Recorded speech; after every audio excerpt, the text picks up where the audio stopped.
Welcome, everyone. Today, we're going to deconstruct a major announcement from the meme coin world. Now, look, we're not here to talk about price. What we are going to do is break down the communication strategy itself, the playbook projects use to build up momentum, hype, and most importantly, confidence as they head into a new phase. All right, let's dive right in. So the announcement kicks off with this incredibly bold two-word statement: time for conquest. I mean, that's designed to grab your attention immediately, right? It sets a tone of absolute, unwavering confidence. So what's the news that's actually fueling this kind of declaration? So, what is the big event driving all this conquest talk? You know, every strong playbook, it needs a catalyst. It needs that one single piece of news that kicks everything else into gear. So let's take a look at the headline. And there it is, the core of the whole announcement. The token, Manyu, is now officially listed on the HTX exchange. For any crypto project, but especially for a meme coin, getting a listing on a major exchange is a massive milestone. It brings liquidity, a whole new audience of traders, and it's a powerful stamp of legitimacy. Now, the announcement gets specific. It calls this a high Tier 1 CX listing. So what on earth does that actually mean? Well, think of Tier 1 centralized exchanges as the major leagues of crypto trading. We're talking about the biggest, most reputable names out there. Getting listed here means you get access to a massive user base, and it signals to the world that the project has met a certain standard of quality and volume. It's a really powerful signal to the market. Of course, a listing is just one thing. That's just the beginning, right? The next piece of the puzzle, the really crucial part of the playbook, is the plan to capitalize on all those new eyeballs. You got to have a strategy to turn all that new attention into real momentum. And boom, here's that strategy laid right out for us. The project makes it super clear that the exchange isn't just a passive platform. They're an active partner in the promotion. We're talking social media campaigns, community engagement events, trading competitions to get people active, and direct support from the exchange's own official channels.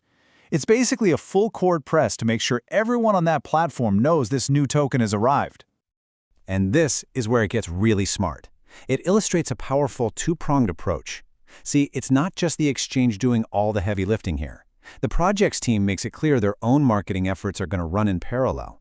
This creates this incredible amplifying effect, hitting potential investors from two directions at once to build and sustain that hype. Okay, so they've got the news, they've got the marketing plan, but that's all just the mechanics of it, right? The next part of the playbook, this is where it gets really interesting. This is where you sell the dream. Just listen to the language they're using here. This is classic stuff, classic community building rhetoric.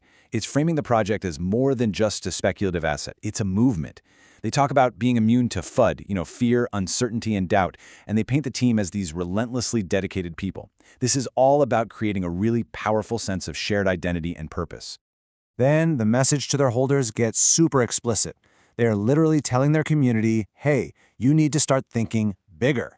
The communication directly challenges the idea of just settling for a billion-dollar valuation. It tells people to raise your targets and dream bigger. That is a powerful way to manage investor psychology and anchor expectations at a much, much higher level. And then we get to what is maybe the boldest claim in the entire announcement. By saying Ethereum needs Manyu, they're trying to position the project as something essential to the entire ecosystem.